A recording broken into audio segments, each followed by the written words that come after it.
Castling early in the game is generally a good idea because you do two things at once. You get your rook into the game, and you move your king toward the corner where he will be out of the way of most of the action in the center. Normally you want to castle to a side that has pawns available to protect your king from attack, like this, and like this. Oftentimes you will have three pawns sitting directly in front of your king in a perfect row. This can provide a safe place for the king. However, these pawns also create a wall that the king cannot move through. And as you know, being able to move is one important way to avoid checkmate. In this position, you can see three pawns in front of black's king. Notice all of black's pieces have left the back rank, and the king is all alone. Remember, ranks are what we call rows in chess. What would happen if you were able to check the king on the back rank? Let's see. Rook to e8 delivers checkmate. Black's own pawns prevent the king from escaping the back rank.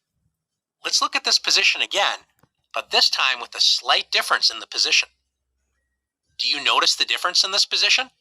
Black's pawn on h7 has moved to h6. This opens up a window for the black king in case white delivers a check on the back rank. Black escapes white's attack, and now it's white's turn to be cautious. If white tries to save a pawn with a4, a pawn may be saved, but the game will be lost. Notice white's back rank is completely unprotected. One of black's rooks can deliver a check. Let's say rook to d1, which forces rook e1. And now, after rook takes e1, it's checkmate. So how could white have avoided this back rank checkmate?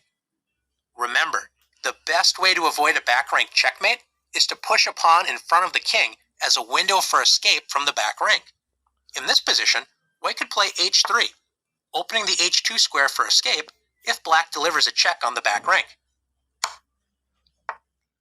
Let's take a look at one more position.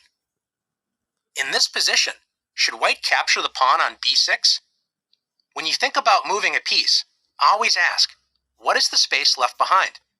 In this case, if the rook leaves b1, the back rank is left behind. This allows black to finish the game with a back rank checkmate. Obviously, white cannot allow this to happen, so let's see what white should do instead. White needs to open a window for the king's escape and move one of the pawns in front of the king. But which pawn should be moved? Let's try g3. This does open a window for white's king to escape the back rank, but it also weakens light squares right in front of white's king. This allows black to play bishop to h3, preventing the white king from escaping the back rank. So g3 actually makes white's king less safe. This leaves us with moving the h-pawn.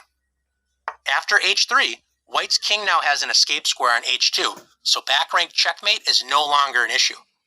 White can now capture the pawn on b6 with the rook on the next turn if black leaves it unprotected. Now that you've learned how to deliver and avoid back rank checkmate, it's your turn to practice back rank checkmates.